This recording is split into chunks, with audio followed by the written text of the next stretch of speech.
Well, here we are again, and as the bombs drop, I brought some of my own bombs to drop in the form of gaming. And unlike the MOPs used there, these bunker bombs can penetrate. Welcome to my second volume of Nintendo Switch Rare and Unique Hidden Gems. We're at the brink of war, and still I somehow feel these are important for anyone who wants to get their mind off the current state of the world and just lose themselves in a good game. So, anyone that needs a good diversion, stay tuned for a commenced attack on some great selections. For a title that should have come straight out of the Sonoran Desert in Arizona, we have an action arcade assault twin-stick shooter covered in prickly spines. With 9 playable cacti constables, you can prepare your plants for bullet hell with 25 stages, including difficult boss battles, online support, and local co-op up to 4 players. Indie developer Witchbeam also provided publishing to the super rare game that released March 12th of 2020.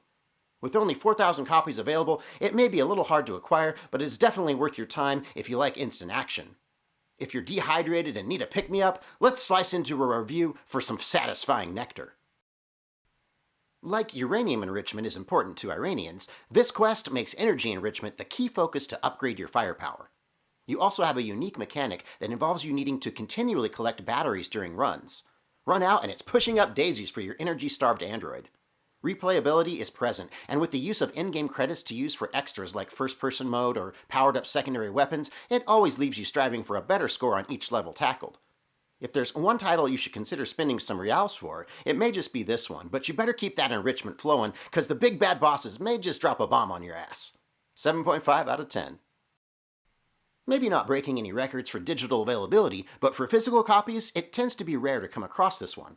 Also called Nayenko Great War, this was released December 9th of 2021. This Southeast Asian version is the English answer to the Japan-made game. This version doesn't contain the patch update, but does give 10K in cat food and other goodies. This Switch exclusive is developed by Panos and Toes Company and is published by Bandai Namco. It is based off the mobile tower defense game, and it tickled my fancy feast like a feather to the testes. There are more than 350 different cat variances and over 300 stages along with minigames. It features 2-player battles if you're feeling feisty with a friend, so like a Friskies commercial, let's see what's got into these cats with a review. Turn up the addiction to 10 and slap me in the face, because that's what it would actually take to break me away from this game. At this point in my life, I feel like I'm a junkie for tower defense titles, so as I sat down and prepared the tourniquet for mainlining, I slammed it in like a freshly returned Mormon missionary after 2 years of repression. Moving from right to left, you release waves of units to protect and serve your sanctuary, and to add to the chaos, you'll need to learn which units take down specific enemy types more effectively. You'll be dropping in-game currency for your upgrades, so this is a game you can feel good about being greedy. Feeling a little overwhelmed? Well, unlike real life, you can call upon your cat god, and he delivers an advantageous slew of divinely crafted choices to genocide the opposition.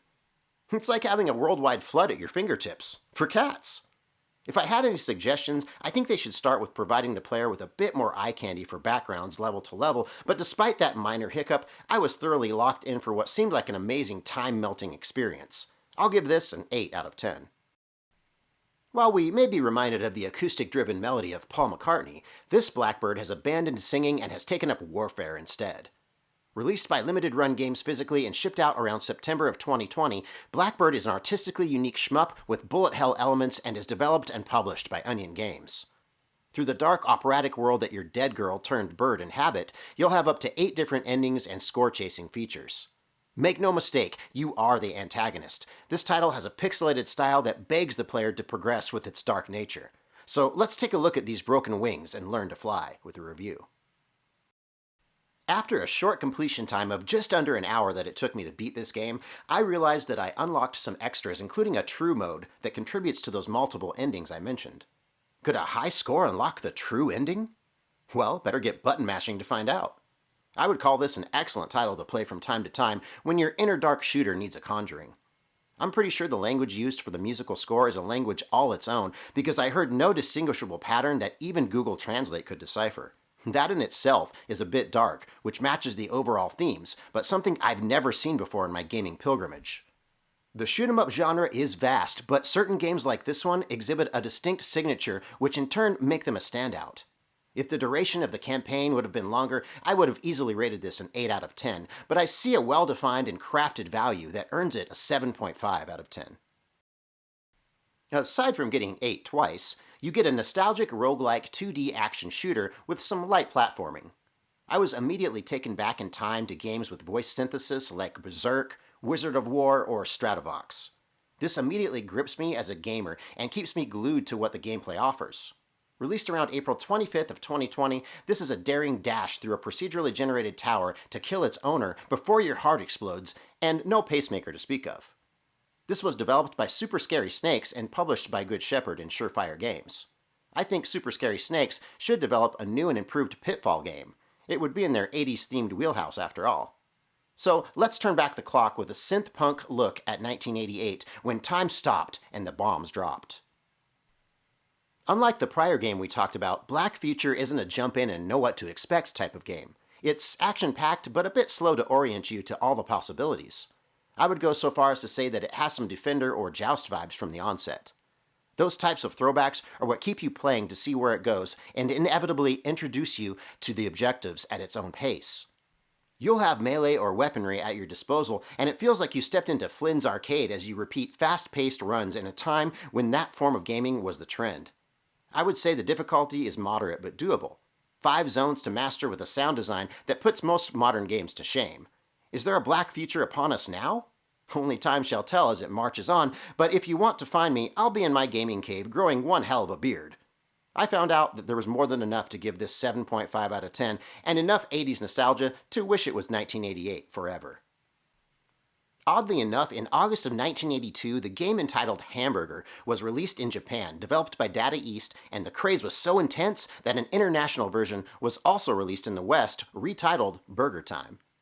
By December of that year, it had released in Europe and North America by Ballet Midway and started to hit arcades. Now, a full 37 years later, on December 8th of 2019, we have officially made this a party, and Peter Pepper's Grill is open for business.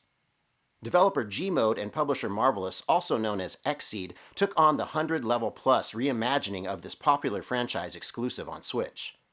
Co-op is still available with an extra Battle Burger mode for 2 to 4 players. Over time, this title has become uncommon and harder to acquire. So by the gods of spatula, I'm going to spotlight this gem because not only is there an overwhelming nostalgia, but this is just gaming evolution at its finest. Let's get ready to dine. What if we take classics such as this and douse it with some Cuphead graphics and nostalgic core gameplay sauce?